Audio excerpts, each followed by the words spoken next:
ये Diwali carbide gun वाली।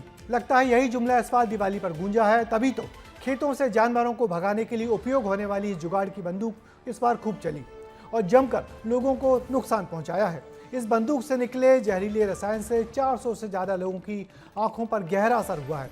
प्रशासन देरी से जागा और भोपाल, इंदौर, ग्वालियर जैसे बड़े शहरों में इस बंदूक को बेचने खरीदने पर अब जाकर पाबंदी लगी है।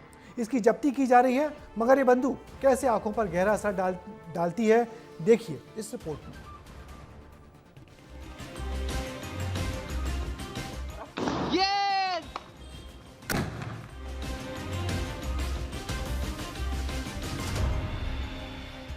प्लास्टिक के पाइप से होते ये धमाके, देसी जुगाड़ से बनाई गई ये बंदूक मध्य प्रदेश के 339 लोगों की जिंदगियों को अंधेरे में धकेल चुकी है।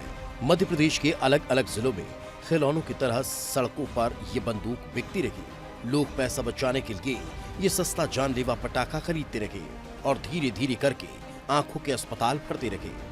हैरानी तब हुई जब पता चला कि साल 2023 में ही Indian Council of Medical Research Bhopal ने चेतावनी देते हुए अपनी रिपोर्ट में कहा था कि इस बंदूक से निकलने वाली एसिटिलीन गैस आंखों के लिए बेहद खतरनाक है।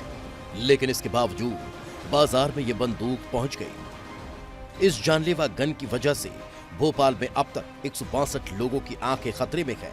विदिशा में 51, ग्वालियर में 36, सीहोर में 28, उज्जैन में 15, सागर में 13, इंदौर में 11, शिवपुरी में 11, रायसेन में 6, श्योपुर में 3, दतिया में 2 और रतलाम में 1 मरीज मिला है।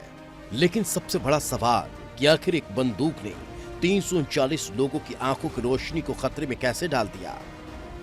दरअसल एक प्लास्टिक के पीवीसी पाइप की मदद से यह बंदूक बनाई गई। इस गन में एक छेद करके कैल्शियम कार्बाइड की छोटी छोटी गोलियां डाली जाती है। इसके बाद कैल्शियम कार्बाइड में पानी मिलाया जाता है और इन दोनों के संपर्क में आने से एसिटिलीन गैस निकलती है, जिसे अगर हल्की सी चिंगारी मिल जाए तो तेज धमाका होता है।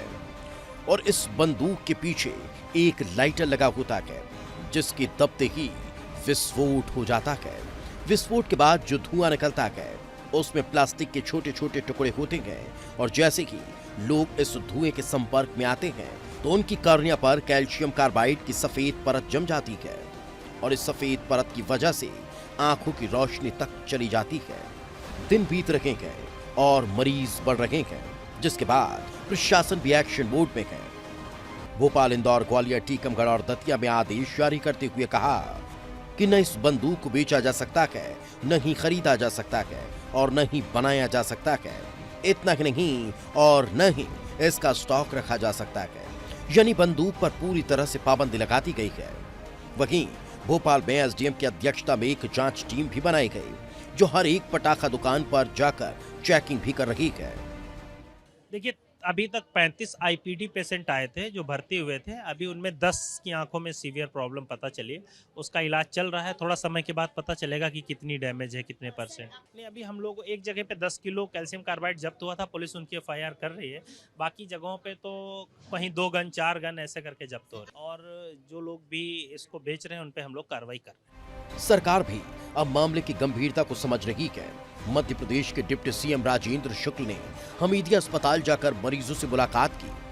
डिप्टी सीएम के बाद नेता प्रतिपक्ष उमंग सिंगार ने भी हमीदिया अस्पताल जाकर पीड़ितों से मुलाकात की। नहीं बंद करने का नतीजा आज हमीदिया हॉस्पिटल में कई 100 बच्चे एडमिट है। सरकार के स्वास्थ्य मंत्री हो चाहे मुख्यमंत्री हो, इस घटना पर नजर रखे और इन गरीबों के जेब से पैसा नहीं जाना चाहिए। स्वास्थ्य मंत्री इतने कमजोर है, अगर ये स्वास्थ्य मंत्री कमजोर है तो भेजो उनको रीवा ऑफिस।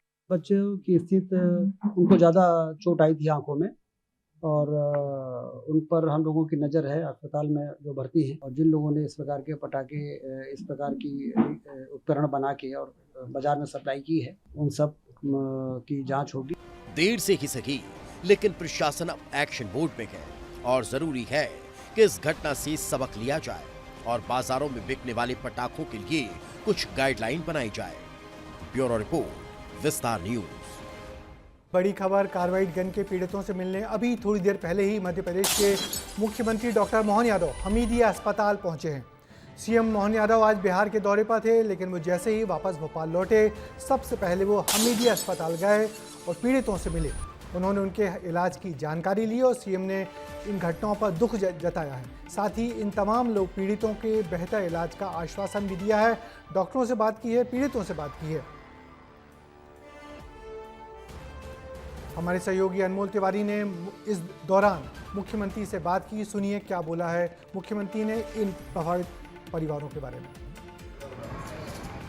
यहाँ अपने भोपाल में 7 लोग बच्चे भर्ती हैं, इसमें से एक बड़े हैं और 5 तो नॉर्मल है, 2 में से उनके भी ऑपरेशन कर दिए हैं।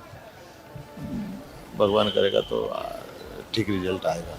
ये तो स्वाभाविक है कि हमारा काम है, जहाँ गलती होगी वहाँ हम खड़े हैं और किसी के साथ में भी कोई कठिनाई में सरकार का काम होता है कि उसकी चिंता पाले। तो मुख्यमंत्री की ये सतर्कता और सहजता अच्छी लगती है कि बिहार से लौटे और सीधे पहुंच गए हमीदिया अस्पताल, जहां उन्होंने इन पीड़ितों के इलाज की जानकारी ली। मगर हैरानी इस बात की है कि सोशल मीडिया पर कार्बाइड गन को बनाने और चलाने के वीडियो लंबे समय से चलते रहे और पुलिस प्रशासन अनजान बना रहा। सोशल मीडिया पर हुए इस बेतहाशा प्रचार के कारण ये बंदूक अचानक चर्चा में आई और इस दिवाली पर इसका इस्तेमाल भी खूब हुआ। फिलहाल इस गन को खरीदने बेचने पर पाबंदी तो हो गई है। अभी भी जुगाड़ की बंदूक के बुरे परिणामों पर जन जागरण किया जाना चाहिए, जिससे लोग आगे भी इस बंदूक के उपयोग से बचें।